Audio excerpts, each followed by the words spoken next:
આપણે વાત કરવાની છે કુદરતમાં પ્રવર્તતા મૂળભૂત બળ. જો બળ વિશે આમ તો આપણને માહિતી છે જ, બરાબર ને? આગળના ધોરણમાં પણ ભણી આવો છો કે કોઈ પણ વસ્તુને ઊંચકવી હોય, ધક્કો મારવો હોય કે તોડવી હોય તો શેની જરૂર પડે? બળની. બરાબર ને? આ બળની જરૂર પડે. આ બળ વિશેનો સૌપ્રથમ ખ્યાલ કોણે આપેલો? યસ, સર આઇઝેક ન્યૂટને. આમ તો એરિસ્ટોટલે વાત કરેલી, પરંતુ એની અંદર ખામી હતી, એટલા માટે સૌપ્રથમ ખ્યાલ, સાચો ખ્યાલ ન્યૂટને આપેલો. તો તમને એવું એમસીક્યુ પૂછે કે બળ વિશેનો સૌપ્રથમ સાચો ખ્યાલ કોણે આપ્યો? તો ન્યૂટને. ચલો, તમે કેટલા પ્રકારના બળ જાણો છો? જે પણ બળના નામ યાદ હોય એ બોલી શકો તમે. બોલો જોઈએ.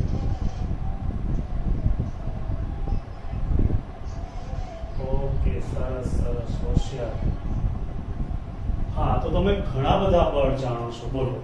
ગુરુત્વાકર્ષી બળ છે, પછી તમે ઘર્ષણ બળ કીધું, દોરીમાં ઉદ્ભવતું તણાવ બળ છે, પાણીમાં પૃષ્ઠતાણ બળ આવે, શ્યામતા બળ આવે, સ્નાયુ બળ, સ્પ્રિંગમાં ઉદ્ભવતું બળ, આવા ઘણા બધા બળ છે. અને એ દરેક બળ આપણે સિલેબસમાં ભણવામાં આવશે. પણ કુદરતમાં પ્રવર્તતા જે મૂળભૂત બળો છે એ 4 પ્રકારના છે, રાઈટ? જેના નામ યાદ રાખીએ. પહેલું, યસ, ગુરુત્વાકર્ષણ બળ, કે જેના વિશે ન્યૂટને માહિતી આપેલી. કુદરતમાં પ્રવર્તતા મૂળભૂત બળો કેટલા છે? 4. પહેલું કયું?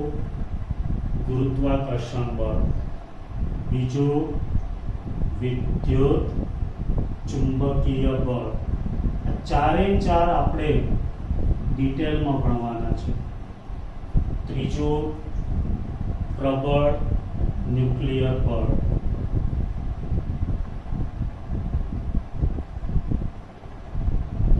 જેને સ્ટ્રોંગ ન્યુક્લિયર બળ તરીકે પણ ઓળખાય છે. અને ચોથું નિર્બળ બળ, જેને વીક, પ્રબળ એટલે સ્ટ્રોંગ, નિર્બળ એટલે વીક ન્યુક્લિયર બળ તરીકે પણ ઓળખાય છે. તો કુદરતમાં પ્રવર્તતા મૂળભૂત બળો કેટલા પ્રકારના છે? યસ, 4 પ્રકારના. કયા? પહેલું ગુરુત્વાકર્ષણ બળ, બીજું વિદ્યુત ચુંબકીય બળ, ત્રીજું પ્રબળ ન્યુક્લિયર બળ અથવા એને શું કહેવાય? સ્ટ્રોંગ ન્યુક્લિયર બળ. નિર્બળ બળ અથવા નિર્બળ ન્યુક્લિયર બળ, જેને વીક ન્યુક્લિયર બળ તરીકે પણ ઓળખવામાં આવે છે. બરાબર? ચલો, હવે આપણે 1 બાય 1 દરેક બળને સમજીએ. જો આમાંથી જ એમસીક્યુ પૂછાય છે અને થિયરી સ્વરૂપે પણ તમને પૂછવું હોય તો આમાંથી જ પૂછી શકે. પહેલું ગુરુત્વાકર્ષણ બળ, જેના વિશે તમે મોટા ભાગની માહિતી જાણો જ છો. એ ગુરુત્વાકર્ષણ બળ એ કોને કારણે લાગે છે? કે પદાર્થના દળને કારણે લાગે છે. ગુરુત્વાકર્ષણ બળ એ દળને કારણે. જો કોઈને દળ ન હોય તો એના ઉપર ગુરુત્વાકર્ષણ બળ લાગે નહીં. તો પહેલું, ગુરુત્વાકર્ષણ બળ ખાલી જગ્યાના કારણે લાગે છે. શું આવશે જવાબ? યસ, દળના કારણે લાગે છે. હવે ગુરુત્વાકર્ષી બળ એ આકર્ષી પ્રકારનું છે. જુઓ, દરેક પદાર્થ છે એને પૃથ્વી પોતાના તરફ આકર્ષે. ક્યારે કોઈને ધક્કો માર્યો જા ઉપર જતો રહે? નહીં ને? હા, એટલે આ બળ કેવું છે? આકર્ષી. ગુરુત્વાકર્ષી બળ એ આકર્ષી છે. ત્રીજા નંબરમાં આ બળ સાર્વત્રિક છે. સાર્વત્રિક એટલે બધી જગ્યાએ લાગે. પૃથ્વી ઉપર બી લાગે અને આકાશમાં બી લાગે. બરાબર? ત્યાર પછી આ બળ ગુરુઅંતરીય છે. ગુરુઅંતરીય એટલે લાંબા અંતરો સુધી લાગે.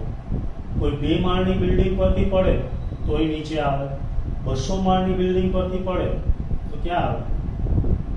હા, નીચે જ આવે. પછી ભલે ઉપર જાય પણ પહેલા ક્યાં આવે? નીચે. બરાબર? તો આ બળ કેવું છે? ગુરુઅંતરીય. સમજણ પડે ને? 2 હોય છે, એક નાના અંતર માટે જ લાગે તેને લઘુ અંતરીય કહેવાય. યસ. હવે આ બળનું જે મૂલ્ય છે એ ન્યૂટનના ગુરુત્વાકર્ષણના સાર્વત્રિક નિયમ દ્વારા આપી શકાય છે, જે તમે ધોરણ 8-9 માં ભણેલા હશો. યાદ છે એનો નિયમ? હા, શું હતો? F ચલે છે m1 m2 upon r². આના માટે આપણે આખું ચેપ્ટર 8 ભણીશું. આપણા ચેપ્ટર 8 નું નામ જ છે ગુરુત્વાકર્ષણ. ચલનની નિશાની દૂર કરો એટલે g આવે. F બરાબર g m1 m2 upon r². આ ગુરુત્વાકર્ષી બળનું સૂત્ર છે. અત્યારે યાદ નહીં રાખો તો ચાલશે, કારણ કે આપણે 8મા ચેપ્ટરમાં આખું ડિટેલમાં જોઈશું. બરાબર? ચલો, હવે આ બળ છે એ લાગવા માટે કોઈ માધ્યમ હોવું જરૂરી નથી. એટલે એવું નથી કે કોઈ માધ્યમ હોય તો જ આ બળ લાગે. ગમે તે માધ્યમમાં લાગી શકે. ચારેય બળોની સરખામણીમાં સૌથી નબળું બળ છે. તો આ પ્રશ્ન ઘણી વખત પૂછે છે. કુદરતમાં પ્રવર્તતા મૂળભૂત બળોમાં સૌથી નબળું બળ કયું છે? ગુરુત્વાકર્ષણ બળ. યાદ રહી જશે. ચારેય બળોની સરખામણીમાં સૌથી નબળું બળ ગુરુત્વાકર્ષણ બળ છે. રાઈટ? પણ તેમ છતાંય એની અસર ઓછી ના આંકી શકાય. કારણ કે એના ઉદાહરણ જોઈએ તો પૃથ્વી પર કોઈ પણ પદાર્થ છે, પદાર્થનું પડવું એ કોને આભારી છે? ગુરુત્વાકર્ષણ બળ. સૂર્યની આસપાસ પૃથ્વીની ગતિ એ કોને આભારી છે? ગુરુત્વાકર્ષણ બળ. પૃથ્વીની આસપાસ ચંદ્રની ગતિ, આ બધા માટે ગુરુત્વાકર્ષણ બળ જવાબદાર છે. ઇવેન જે આખું બ્રહ્માંડ છે એમાં ગ્રહોની ગતિ ગુરુત્વાકર્ષણ બળને આભારી છે. બોલો, આટલું આવડી જાય? આ પોઈન્ટને ફટાફટ એક વખત રિકોલ કરો. ઓકે, ગુરુત્વાકર્ષણ બળ. આ બળ પદાર્થના દળને કારણે લાગે. આવડી જાય પહેલો પોઈન્ટ. ઓકે, બીજો પોઈન્ટ, આ બળ આકર્ષી પ્રકારનું છે. બરાબર? ત્રીજો પોઈન્ટ, આ બળ સાર્વત્રિક છે. ચોથો પોઈન્ટ, આ બળ ગુરુઅંતરીય છે. યાદ રહી ને દરેકને? ઓકે. આ બળનું મૂલ્ય ન્યૂટનના ગુરુત્વાકર્ષણના નિયમ દ્વારા આપી શકાય. બરાબર? હા, બોલો. છે કોઈનો પ્રશ્ન? ના, લખવું નથી. આનો હું તમને ટેમ્પલેટ મોકલી દઈશ આજે રાત્રે, ખાલી યાદ રાખો, અને એવું હોય તો સ્ક્રીનશોટ લઈ લો. નહીં લો તોય ચાલશે, હું તમને આનું ટેમ્પલેટ મોકલી દઈશ. Okay, good. ચલો, તો યાદ રહી ગયું દરેકને? Okay, good. ચલો, તો નેક્સ્ટ આપણે બીજા બળની વાત કરીએ. ઓકે, બીજું બળ કયું છે? વિદ્યુત ચુંબકીય બળ. નામ સાંભળેલું છે ક્યારે?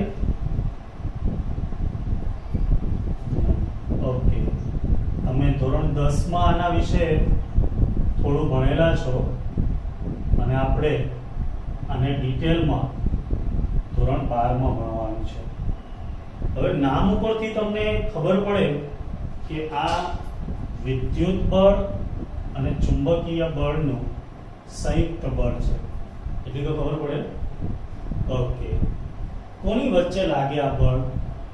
તો કે આ બળ છે એ વિદ્યુત ભારિત કણો વચ્ચે લાગે.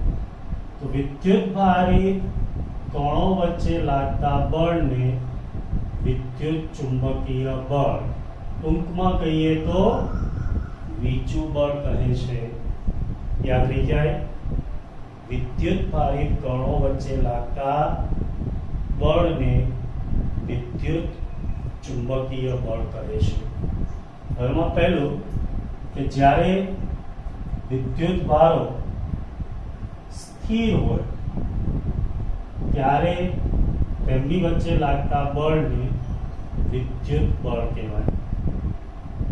દાખલા તરીકે દળની જગ્યાએ ચલો બે વિદ્યુત ભાર છે, જે આપણે 12 માં ભણીશું, Q1 અને Q2.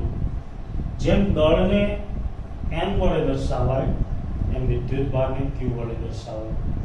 તો જો એ સ્થિર હોય, એટલે કે ગતિ ન કરતા હોય, તો ત્યારે એમની વચ્ચે જે બળ લાગે એને શું કહેવાય? વિદ્યુત બળ. તો તમને MCQ પૂછે વિદ્યુત ભારો સ્થિર હોય ત્યારે લાગતા બળને ખાલી જગ્યા કહે છે. શું આવશે? યસ, વિદ્યુત બળ. બરાબર ને? ઓકે, હવે વિદ્યુત બળની વાત કરીએ તો આ બળ આકર્ષી કે અપાકર્ષી પ્રકારનું હોય છે. જો તમે ભણીને આવો છો કે જો આ બંને ધન હોય તો એકબીજાને અપાકર્ષે, પણ એક ધન હોય ને એક ઋણ હોય તો આકર્ષે. વિદ્યુત બળ આકર્ષી કે અપાકર્ષી પ્રકારનું હોય છે. તમને ટેક્સ્ટબુક સિવાયનું વધારાનું શીખવાડો. આ બળનું મૂલ્ય એ કુલમ્બના નિયમ દ્વારા આપી શકાય. દેખો, ગુરુત્વાકર્ષણ બળનું મૂલ્ય ન્યૂટનના નિયમ દ્વારા અપાય. એવી જ રીતના વિદ્યુત બળનું મૂલ્ય એ કોના નિયમ દ્વારા અપાય? કુલમ્બના નિયમ દ્વારા. આપણે 12મા ની અંદર છઠ્ઠો પોઈન્ટ ભણીશું પહેલા ચેપ્ટરમાં, F બરાબર K Q1 Q2 upon r². આ કુલમ્બ બળનું મૂલ્ય છે.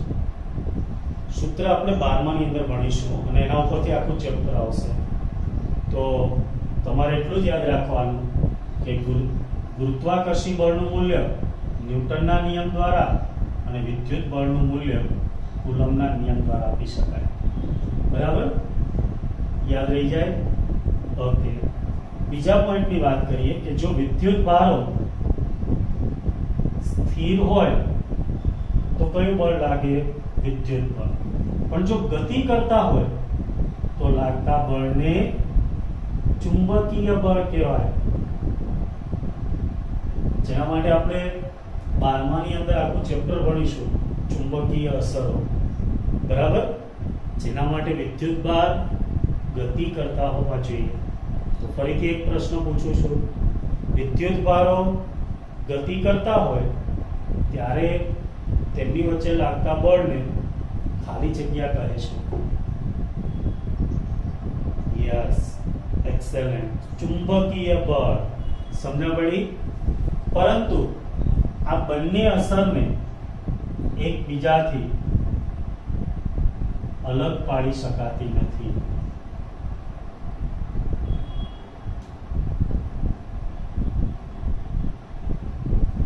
એટલે કે વિદ્યુત બળ અને ચુંબકીય બળ હંમેશા ભેગા જ હોય છે. એટલે વિદ્યુત અને ચુંબકત્વની જે અસર છે એને એકબીજાથી અલગ પાડી શકાતી નથી. આથી એને સંયુક્ત રીતે વિદ્યુત ચુંબકીય બળ કહે છે. રાઈટ? તો વિદ્યુત ચુંબકીય બળ વિશે જ વાત કરીએ તો આ બળ પણ ગુરુઅંતરીય છે. જો તમને એમસીક્યુ પૂછવામાં આવે નીચેનામાંથી કયું બળ ગુરુઅંતરીય છે, તો ગુરુત્વાકર્ષણ આપ્યું હોય તો એ આવશે. એ ના આપ્યું હોય તો વિદ્યુત ચુંબકીય બળ. કેવું છે? ગુરુઅંતરીય એટલે એ પણ લાંબા અંતરો સુધી લાગે. બરાબર? તો ગુરુત્વાકર્ષી બળ અને વિદ્યુત ચુંબકીય બળ એ ગુરુઅંતરીય છે. આ બળ લાગવા માટે પણ માધ્યમ હોવું જરૂરી નથી. વિદ્યુત ચુંબકીય બળ લાગવા માધ્યમની જરૂર નથી. હા, ખાલી વિદ્યુત બળ પૂછે તો જરૂર છે, પણ વિદ્યુત ચુંબકીય બળ લાગવા માધ્યમ હોવું જરૂરી નથી. ચલો આના કોઈ ઉદાહરણ આપશે? તમે ભણી ગયા છો. યસ, વીજળીના ચમકારા. ભાઈ વરસાદ થાય ત્યારે જે વીજળી થાય છે ને એની અંદર કયું બળ હોય? યસ, વિદ્યુત ચુંબકીય બળ. રાઈટ? ત્યાર પછી આપણા ઘરનો ડોરબેલ, જેને ગુજરાતીમાં શું કહેવાય? વિદ્યુત ઘંટડી. વિદ્યુત ઘંટડી પણ વિદ્યુત ચુંબકીય બળનું ઉદાહરણ છે. રાઈટ? એક ખાસ આઈએમપી પ્રશ્ન યાદ રાખજો કે કોઈ નિશ્ચિત અંતરે રહેલા બે પ્રોટોન વચ્ચે લાગતા ગુરુત્વાકર્ષી બળ કરતા વિદ્યુત બળ 10⁻36 ગણું વધારે હોય છે. તો દેખો, દાખલા તરીકે આ બે પ્રોટોન છે, એમની વચ્ચે ગુરુત્વાકર્ષી બળ લાગે અને આપણે Fg કહીએ, અને વિદ્યુત બળ લાગે અને Fe કહીએ.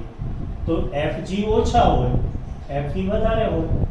કેટલા વધારે હોય? 10⁻36 ગણા. તો MCQ માં પૂછે છે, યાદ રાખજો, નિશ્ચિત અંતરે રહેલા બે પ્રોટોન વચ્ચે લાગતા ગુરુત્વાકર્ષી બળ કરતા વિદ્યુત બળ ખાલી જગ્યા ઘણું વધારે હોય છે.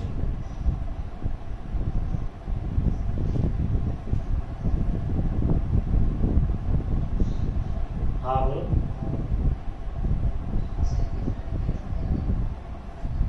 હા લખો. ચલો,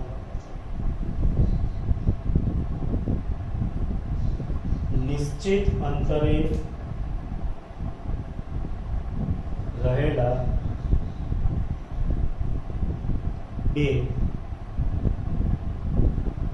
પ્રોટોન વચ્ચે લાગતા ગુરુત્વાકર્ષી બળ કરતા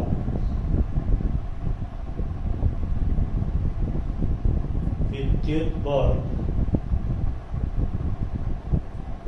10⁻36 ગણું વધારે હોય છે.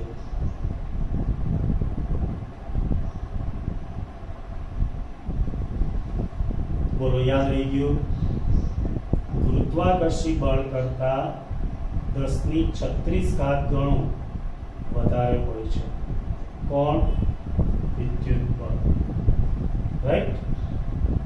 તો તમે ગુણોત્તર સ્વરૂપે પણ લખી શકો, હે ને? આ રીતના F E upon Fg બરાબર 10⁻36 ઘાત. ચલો હવે કોઈ મારે જો ઉલટો પ્રશ્ન પૂછી દે તો Fg upon Fe પૂછે તો યસ 1/10⁻36 ઘાત. જેને ઉપર લઈ જાઓ તો ઘાત કેવી થઈ જાય માઈનસ. સમજ પડી? સાયન્સમાં ઉલટું વિચારો ને તો તમારે ક્યારેક પ્રશ્નમાં પ્રોબ્લેમ ના થાય. ચાલો દરેકને સમજણ પડી ગઈ? Okay good. જોવાની પીડીએફ હું મોકલી દઈશ એટલે દરેકે 2 વખત લખી દેવાનું. 4 બળો 2 વખત લખી દેવાના. ખાસ અગત્યનું. હા આપણે પછી એ જોવા માટે બોલાવીશું તમને. ચલો ત્રીજું બળ કયું છે? એ કહેશે યસ પ્રબળ ન્યુક્લિયર બળ, જેને સ્ટ્રોંગ ન્યુક્લિયર બળ પણ કહેવાય. અને આના વિશે આપણે 12માની અંદર ન્યુક્લિયસ ચેપ્ટરમાં ભણીશું. તો આ બળ પ્રોટોન અને ન્યુટ્રોનને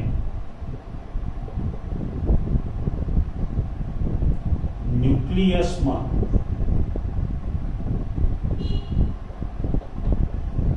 જકડી રાખવા માટે જવાબદાર છે. કેટલી વખત પૂછાઈ ગયેલો પ્રશ્ન, મોસ્ટ ટાઈમલી પ્રશ્ન. પ્રોટોન અને ન્યુટ્રોનને ન્યુક્લિયસમાં જકડી રાખવા માટે કયું બળ જવાબદાર છે? જવાબ આવશે સ્ટ્રોંગ ન્યુક્લિયર બળ. દેખો મેં તમને વાત કરી હતી કે આ રીતના પરમાણુ હોય છે. પરમાણુનો જે અંદરનો ભાગ છે એને ન્યુક્લિયસ કહેવાય. અને ન્યુક્લિયસની આસપાસ ઇલેક્ટ્રોન ભ્રમણ કરતો હોય. બરાબર? ન્યુક્લિયસની ત્રિજ્યા એ 10⁻14 મીટરના ક્રમની હોય, જ્યારે આની ભ્રમણ કક્ષાની ત્રિજ્યા એ 10⁻10 મીટરના ક્રમની હોય. તો ન્યુક્લિયસ શેનું બનેલું હોય? ઘણી વખત એવું પૂછે કે ન્યુક્લિયસ શેનું બનેલું હોય? તો ન્યુક્લિયસ શેનું બનેલું હોય? યસ પ્રોટોન અને ન્યુટ્રોન. તોય ઘણા ઇલેક્ટ્રોન પણ લખી નાખો. ઓપ્શન આપેલા હોય જેમાં એવું આપે પ્રોટોન, ન્યુટ્રોન અને ઇલેક્ટ્રોન. બીજામાં આપે પ્રોટોન અને ન્યુટ્રોન. ત્રીજામાં આપે ફક્ત પ્રોટોન. ચોથામાં આપે ફક્ત ન્યુટ્રોન. તો શું આવશે જવાબ? પ્રોટોન અને ન્યુટ્રોન. ખાસ ભૂલતા નહીં, ઇલેક્ટ્રોન એની બહાર હોય, ન્યુક્લિયસમાં ના હોય. તો મોસ્ટ ટાઈમલી પ્રશ્ન, ન્યુક્લિયસ શેનું બનેલું હોય? પ્રોટોન અને ન્યુટ્રોન. હવે બંનેને ભેગા કોણ જકડી રાખે? પ્રબળ ન્યુક્લિયર બળ. તો પ્રબળ ન્યુક્લિયર બળ પ્રોટોન અને ન્યુટ્રોનને ન્યુક્લિયસમાં જકડી રાખવા જવાબદાર છે. બરાબર? હવે આ બળ કોની વચ્ચે લાગે? તો કે આ બળ પ્રોટોન વચ્ચે, ન્યુટ્રોન વચ્ચે અને પ્રોટોન ન્યુટ્રોન વચ્ચે લાગે છે, એટલે કે પ્રવર્તે છે. કોની વચ્ચે લાગે? પ્રોટોન વચ્ચે બી લાગે, ન્યુટ્રોન વચ્ચે બી લાગે અને પ્રોટોન ન્યુટ્રોન વચ્ચે પણ લાગે. અને એક જ નામ ન્યુક્લિયોન્સ કહેવાય. પ્રોટોન અને ન્યુટ્રોનને સંયુક્ત રીતે ન્યુક્લિયોન્સ કહેવાય. કોની વચ્ચે લાગે? ન્યુક્લિયોન્સ વચ્ચે. રાઈટ? જે આપણે 12માં શીખીશું. આ બળ ચારેય બળોની સરખામણીમાં સૌથી પ્રબળ બળ છે. તો તમને એવું પૂછે કે કુદરતમાં પ્રવર્તતા મૂળભૂત બળોમાં સૌથી પ્રબળ બળ કયું? સિમ્પલ યાદ રહી જાય, આગળ પ્રબળ શબ્દ જ વાપર્યો એટલે સૌથી પ્રબળ કયું બળ? પ્રબળ ન્યુક્લિયર બળ, અથવા અંગ્રેજીમાં શબ્દ આપેલો હોય તો સ્ટ્રોંગ ન્યુક્લિયર બળ. બરાબર? ઓકે, તો ચારેય બળોમાં સૌથી પ્રબળ બળ કયું? હા બોલો, સ્ટ્રોંગ ન્યુક્લિયર બળ. અને સૌથી નબળું બળ કયું? યસ, ગુરુત્વાકર્ષી બળ. બરાબર? તેથી આ બળ વિદ્યુત બળ કરતા, વિદ્યુત ચુંબકીય બળ કરતા 100 ગણું વધારે હોય. બરાબર ને? જે ગુરુત્વાકર્ષી બળ છે એના કરતા કેટલા ગણું હતું? તો હમણાં આપણે જોઈ ગયા હતા 10⁻36. એના કરતા પણ આ બળ 100 ગણું વધારે છે. તો તમને એવો પ્રશ્ન પૂછે કે પ્રબળ ન્યુક્લિયર બળ એ વિદ્યુત ચુંબકીય બળ કરતા ખાલી જગ્યા ગણું વધારે છે. 100 ગણું. બરાબર? હવે મારા જેવું કોઈ હોય તે આ બંને પ્રશ્નોને ભેગા લઈ લે કે ભાઈ ગુરુત્વાકર્ષી બળ કરતા ખાલી જગ્યા ગણું વધારે. બોલો શું આવશે? યસ, દેખો 10⁻36 ગણું વિદ્યુત ચુંબકીય બળ, એના કરતા 100 ગણું. 10⁻36 ગુણ્યા 100 એટલે 10⁻2 કહેવાય ને, તો 10⁻38. ખાસ યાદ રાખજો, આ માહિતી છે, ડેટા છે, ભૂલાય નહીં. જો એવું પૂછે વિદ્યુત ચુંબકીય બળ કેટલા ગણું, તો યસ 100 ગણું. પણ ગુરુત્વાકર્ષી બળ તો 10⁻38 ગણું. બરાબર? ઓકે, હવે આ બળ છે એ લઘુ અંતરીય છે. આ બળ કેવું છે? લઘુ અંતરીય. એ ફક્ત ન્યુક્લિયસના આટલા સૂક્ષ્મ વિસ્તાર પૂરતું જ લાગે, એની બહાર કોઈ પણ લાગતું નથી. ઇલેક્ટ્રોન ઉપર પણ નહીં લાગતું. જુઓ, એ તો એની નજીક છે તેમ છતાં, એટલે ખાલી આટલા નાના વિસ્તાર, સૂક્ષ્મ વિસ્તાર પૂરતું જ લાગે છે. એટલે આ બળ કેવું કહેવાય? લઘુ અંતરીય. જેની અવધિ પૂછે તે 10⁻15 મીટર. રાઈટ? કારણ કે ન્યુક્લિયસની ત્રિજ્યા 10⁻14, તો એના અંદરના વિસ્તાર એટલે 10⁻15 મીટર જેટલું અતિ સૂક્ષ્મ અવધિ ધરાવે છે. હવે એક બીજો નવો પોઈન્ટ તમને કહું કે પ્રોટોન અને ન્યુટ્રોન શેના બનેલા હોય છે? ક્વાર્ક્સના. શેના બનેલા હોય છે? ક્વાર્ક્સના. તો પહેલા આ બળને મૂળભૂત બળ છે એના તરીકે ઓળખવામાં આવતું હતું, પણ સમજણ પડી કે આ ક્વાર્ક્સના બનેલા છે, પછી એનું બીજું નામ પડ્યું ક્વાર્ક્સ ફોર્સ. આ બળને બીજા કયા નામથી ઓળખાય? Quarks force. શા માટે? કારણ કે આધુનિક સંશોધન અનુસાર પ્રોટોન અને ન્યુટ્રોન ક્વાર્ક્સના બનેલા હોય છે. સમજ પડી?